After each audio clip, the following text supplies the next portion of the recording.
You guys tune in every single week for this live stream to learn and figure out how to market your boring business. But have you ever thought, how could you be using a live stream to grow your business? Today, I'm talking with Jennifer Watson from the Weather Channel about live streaming best practices and how your boring business can use live video to amplify your reach and build trust through relatability. Stay tuned. It's time for the Marketing for Your Boring Business podcast and Facebook Live show. Welcome to Marketing for Your Boring Business, presented by All-in-One Social Media, where marketing professionals and industry leaders discuss what you can do to help your message get seen in a cluttered newsfeed. Join us each week to learn more about social media, online marketing, trending topics, and tips to grow your online marketing efforts. Now here's your host, Desiree Martinez. That's right, guys. Welcome to the Marketing for Your Boring Business podcast and Facebook Live show. I am your very sick host, Desiree. As most of you know, this time of year, small children are just bringing their plagues into every corner of your existence. And so I have fallen victim, but the show must go on. I promise to be here for you guys every single week. And so here I am.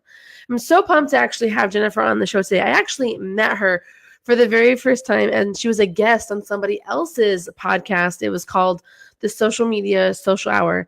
And she was talking with the host, Tyler Anderson, about all the cool ways that they were using live streaming over at the Weather Channel. This was actually my first taste of live streaming, and I really loved all that they could do with it. And so today's show, it's going to be great for you boring business owners. And I hope that it really inspires you the way that Jen inspired me to get started with live streaming. Make sure you guys hit 5 right now so that you can get updates and resources to help your boring business with growth and execution and all things with digital marketing, because that's what we're here to do over here at the Marketing for Your Boring Business podcast. Before we dive into the show, I want to give a shout out to today's sponsor, Ascendable. As we know, today's show is all about live streaming, and there's a lot of planning that goes into each of these shows: promotions, monitoring, answering questions before and after the show. It can be a lot to keep up with, and you really don't want to miss any valuable relationships that you could be building if you're not present before, during, and after the show. Well, let Sendable be that help for you. Sendable allows for you to bulk post all your major social networks, including Instagram, Facebook, LinkedIn, and more. You can also monitor your social media comments and posts, schedule blogs, YouTube videos, and more. This is the official social media software of the All-in-One Social Media team. I have really put a lot of softwares through the ringer trying to find the best one, and I always come back to Sendable. They really are the best. You're going to want to grab your 30-day free trial in the description now, and make sure you also grab that content calendar as well. It's going to help you with creating fun content for the entire 2019 year.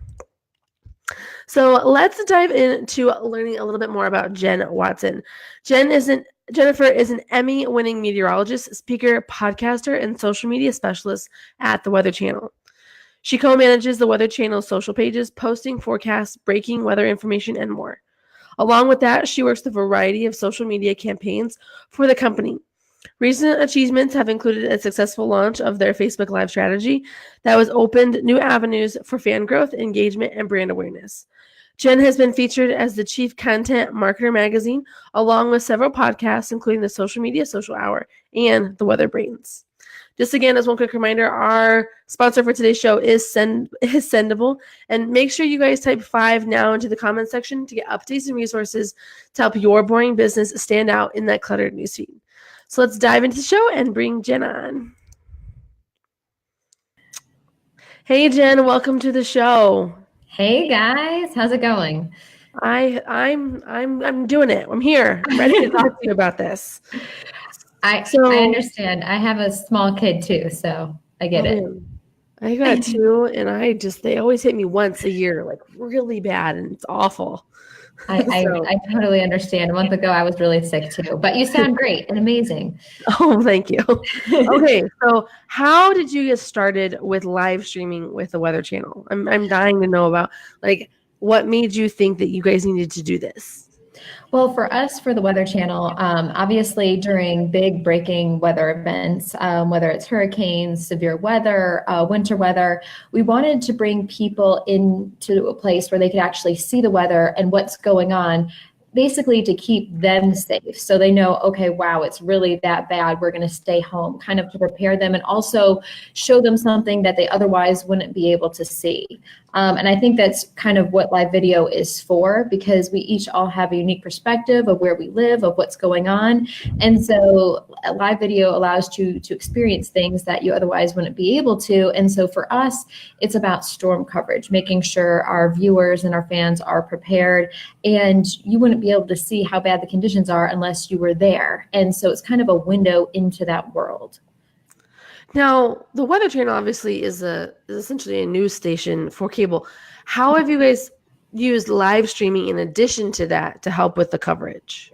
So we use our live video streaming to help supplement our TV coverage. So our goal is always to, we want people to watch TV, but we also add additional information that we are not able to have time for on the broadcast. So, and it's kind of a behind the scenes. We also use it as a tool for our viewers and our fans to get to know our meteorologists on more of a personal level, almost to humanize our brand.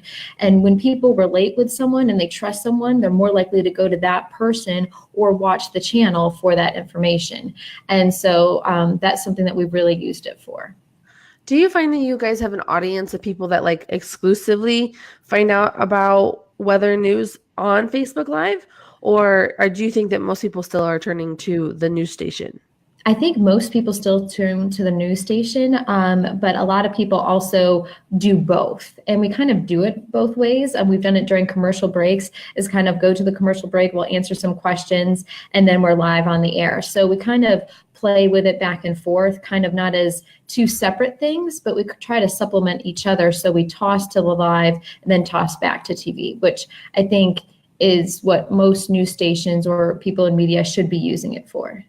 Awesome. I like how you keep them going back and forth each other. That's really smart and probably been really helpful with keeping people engaged in what's going on with the weather and stuff.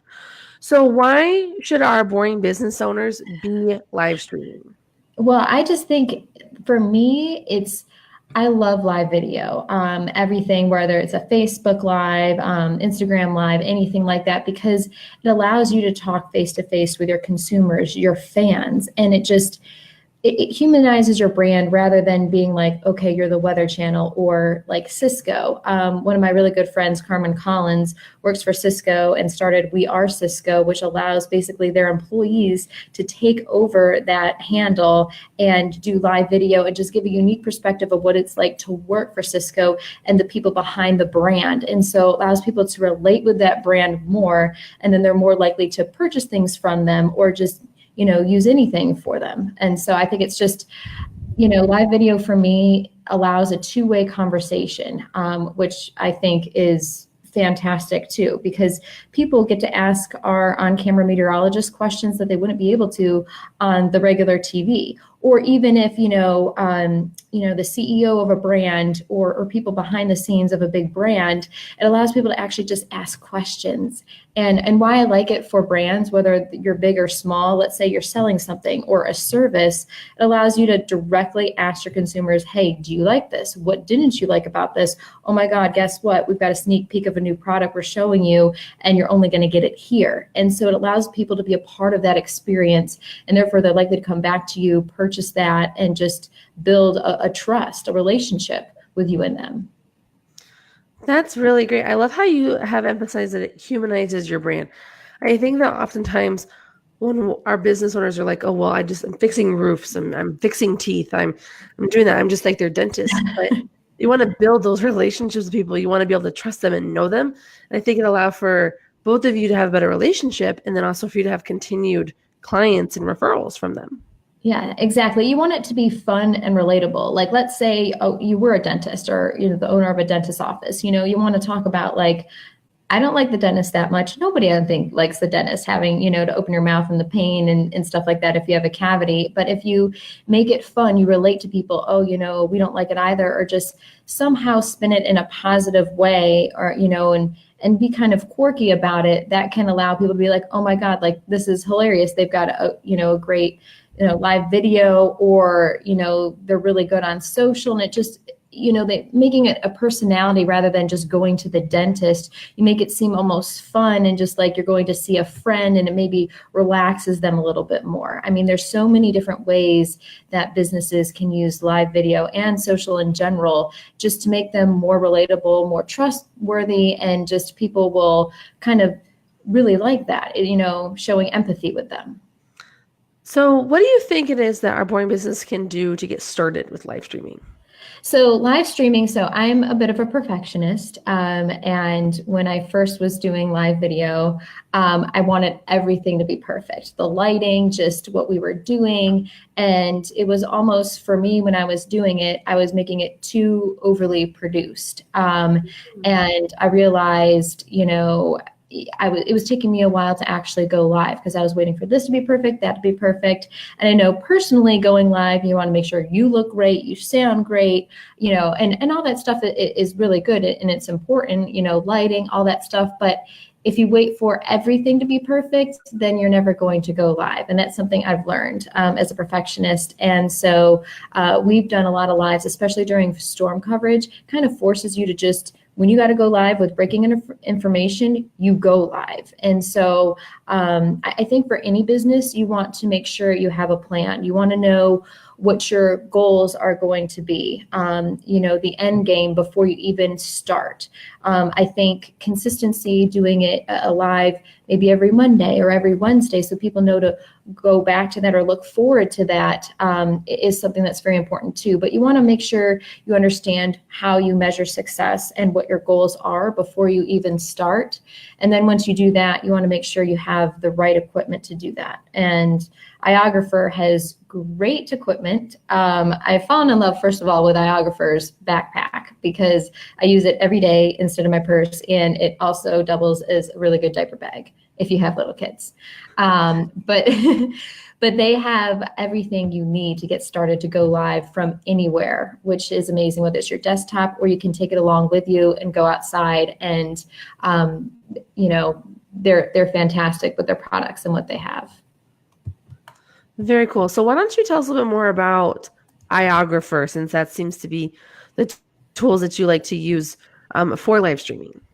Yes. And so this is for me personally. And actually, Brian Fanzo got me into this. He's the owner of iSocial Fans. And if you use iSocial Fans at checkout, you actually get a 20% off your order, which is a really good deal. But for me, it's a really good deal. Yeah, it's a huge deal because all of their products are fantastic. But for me, when I'm going live, first of all, you want a tripod, especially if it's just you doing it yourself and you don't have someone else to help hold the camera or anything like that. You can order one of their amazing tripods. But what I like for what we've been doing at the Weather Channel and even on my own is I like having an actual kind of mobile phone case, which kind of gives me a little bit better of a grip. And so when I'm moving around doing different things, I'm not holding a tiny phone. It makes it steadier. And they also have wide angle lenses, which allows people to see a wider view. And like for me personally, it's the weather. We want people to see as much of it as possible. So we'll use a wide angle lens. And also on that mobile kind of holder for your phone, which actually is for an iPhone and a Samsung and a Pixel, you can attach different lighting equipments and also like a shotgun mic. So you can make the sound and quality of your video even better. But I love holding onto that, especially during random lives, especially during severe weather and that sort of a thing. It keeps holding it steady.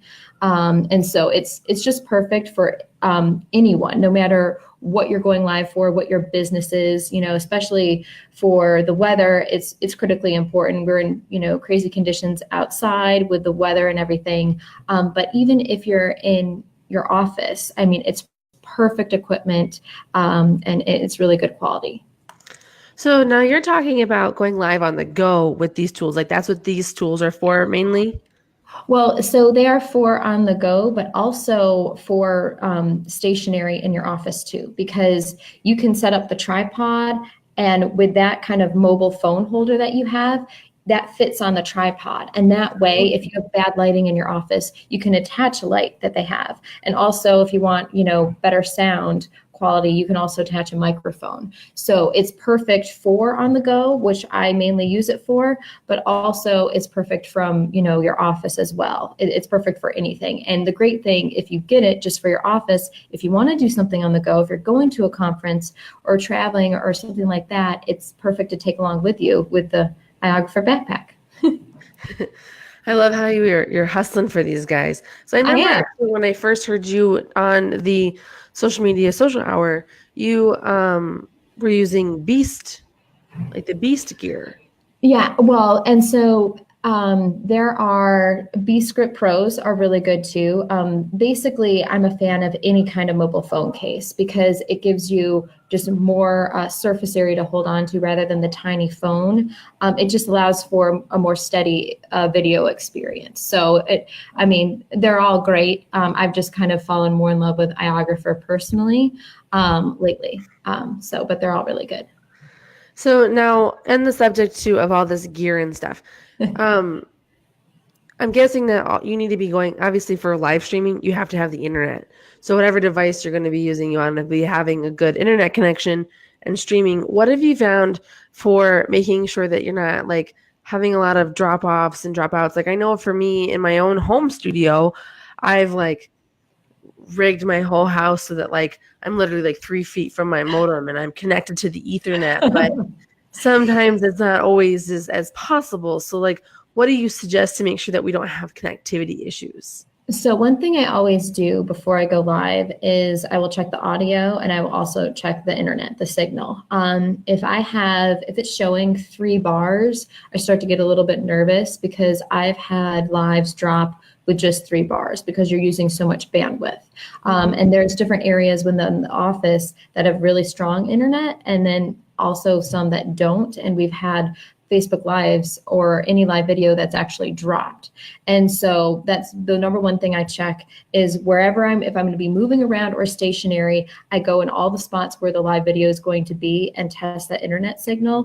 And so it may be different for, different providers and everything like that. But once it gets to 3, especially 2 bars, I start to get a little nervous and try and figure out a better way for me to get a better signal. But also the sound. You want to make sure the sound is turned up on your phone when you're doing a live as well, because I've had some issues where just the sound quality isn't good yet. People commenting the sound, and it makes the live that much more stressful. And you don't want to start off with, not having sound issues in the beginning or in the middle of it getting dropped because of the internet. And one side note about if you are dropped because of just poor internet or you just didn't realize it, go back, like once you find better internet, get back on and just be like, hey guys, I had a problem with the internet, and admit it rather than just bypass it, because people, understand that kind of thing. We all have technological issues. So I think one of the best things if you do have a problem is just be like, hey guys, we're having some technical problems, and go from there. I remember when I did local TV, I had a news director that always wanted, if we had internet issues or computer issues on camera, he was like, wanted us to hide them. And I think people are more like, oh, okay, I have issues too sometimes. And so that's one little thing that I think people really appreciate. Sorry, I'm shuffling around the background. I wanted to show some gear here, guys, so you guys knew what she was talking about when it came to mics. So these are just mics you can like plug into your phone. And then for you guys listening, what I have it's a Rode mic that you use specifically for your phone. It plugs right into like the headphone jack. And then, or you can get like a lapel mic that it plugs right into your headphone jack so that you don't ever have to worry about not being heard. And I would think that with Weather Channel, because you guys would deal with a lot of you use like crazy winds and hail and loud things, that you need to make sure you can really hear your meteorologists. So, and a random thing on that really quick, Desiree, we've tried everything. We've tried the lapel mics, we've tried the Rode mics. The funny thing is with the iPhone, the sound on just from the pure iPhone sounds better, I've found, without anything else. And we've done it. Isn't that crazy though? Because we've done lives with crazy wind, crazy rain, all that stuff. And majority of the time it sounds better with just the sound from the phone itself. Now, is it a certain iPhone that you're using, or is it just like an iPhone 8 or higher? Because I'm an Android user, and so I'm an These Android things have really helped me. So well, I think all the iPhones we've used, we've kind of used a variety of them, personally and professionally. It all tends to sound better, but I test. So even before every live, I will do a quick just video, not a live video, but just video myself talking, with, you can test out the mics wherever you're at and see which one you like better with the video. That's so easy to do. You can do just 3 10-second things with lapel, a shotgun mic, and then just the regular audio that you get from the phone and see which one sounds better and which one you like. we've talked a lot about sound. So you think it's more important that people can hear you versus see you? Like that's like the number one priority? I would say, well, both are very important. And I had no idea how important lighting was until I started doing live video and doing a couple where like in parts of like the office or wherever I was just kind of dark. And it just, I realized when I see live video and I'm watching it, it's so much more attractive and thumb stopping when there's really good lighting because people are like, oh my gosh, wow. And so I think being able to see clearly with good lighting and audio is really important because if the audio is like, if you can barely hear it, I'm going to listen to it maybe for 30 seconds and be like, okay, this is frustrating. I can't hear it. I'm just going to move on to something else. Awesome. So if you guys are just joining us right now, today we are talking with Jennifer Watson about how you can be using live streaming to build quality connections with your customers. Make sure you guys type 5 now in the comment section below so that you guys can get resources to help grow your boring business and help it stand out in that cluttered newsfeed. So what are some other things that we should be aware of when we're doing our live streamings from our more boring businesses? I presume that a lot of people will be doing their live streams probably like in their office or have like a set spot that they would be doing them. But what are some other things that people should be aware of besides being seen, being heard, and making sure your internet connection is good? I think if you want, I would say for any brand, having your logo somewhere in the background behind you is kind of important. And you want it to be kind of something exciting if you're also going to be walking around. I think movement in video is really good too. You don't want to force movement or just move for no reason. But if you can kind of incorporate that into it, maybe, walk around, introduce yourself, and then, talk to different people or workers within the company.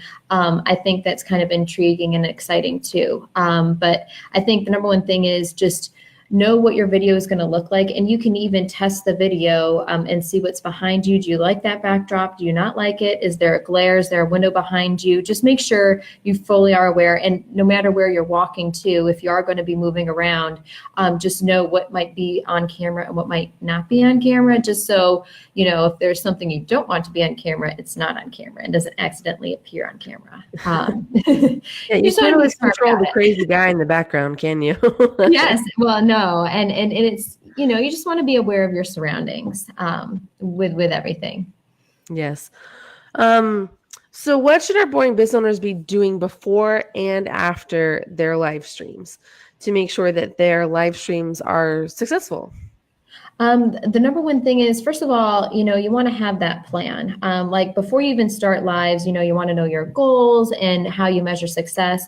But then with each individual live, you just want to make sure, okay, everyone that's involved, or if it's just you, the plan, the questions, how you want it to go, and then make sure you test the technology. Make sure you check the audio.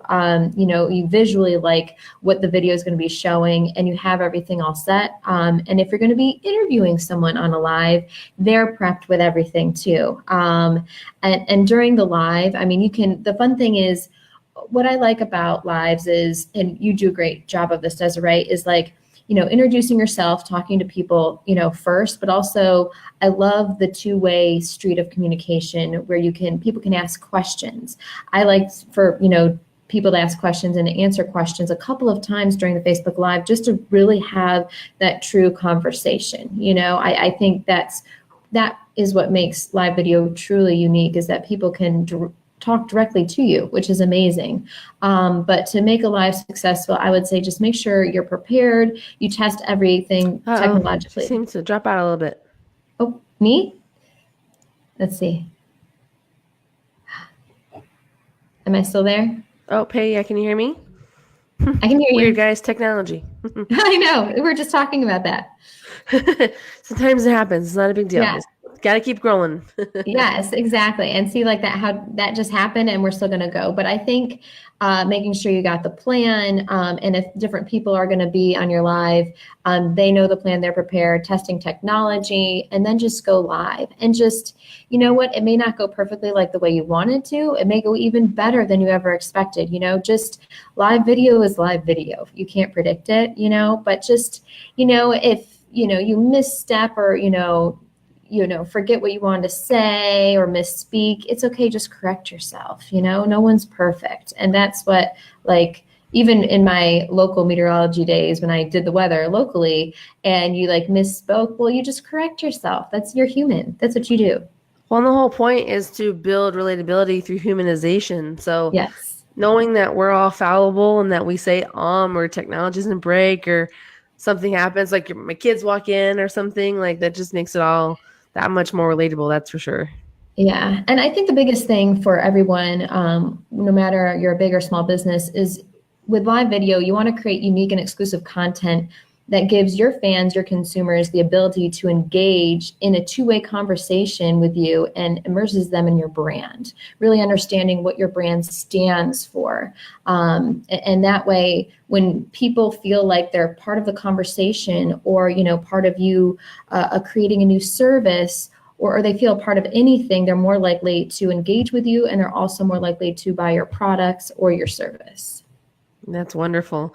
One of the things that we didn't talk about is what should we be doing with our live streams after they're live? So like when we're doing our playbacks or the replays, what should we be doing as business owners to make sure that we're not missing out on those opportunities to connect with our followers and our fans?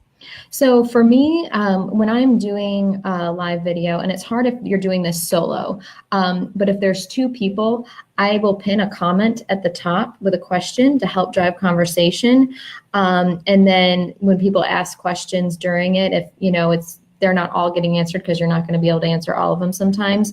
After the live is done, go back and answer those questions personally. I think that's really important because people are like, okay, they didn't have time during the live, but afterward, they actually took the time to answer my questions.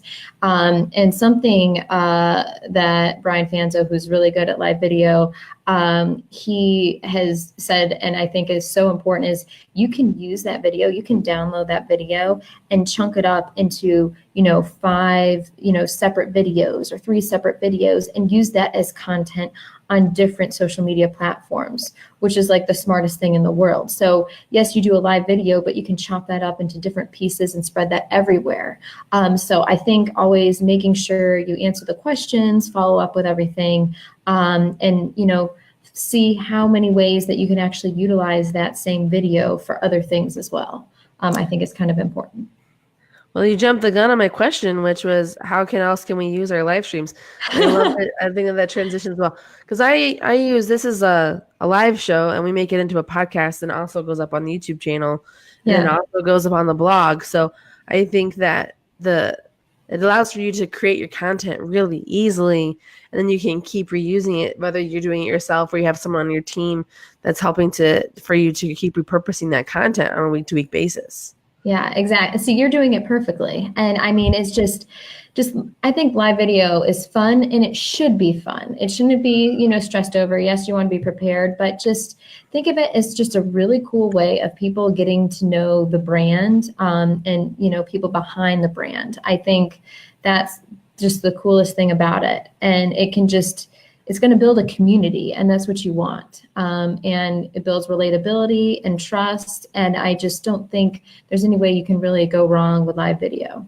So I think that is an excellent way to wrap up today's show. Jen, how would you like for our listeners to follow you on social? You can follow me on Twitter at jwatson_WX, Instagram, Jennifer Weather, Facebook. You can actually follow me personally, Jennifer Ast, A-S-T. Watson was a stage name when I used to be on camera. So I juggle a couple different last names, but those are the best places to find me. No, I totally understand that. All right, guys. I hope that you enjoyed today's show. And like we always say in military life, it is never goodbye. It is see you soon. So until next time, I will see you soon. Welcome to Marketing for Your Boring.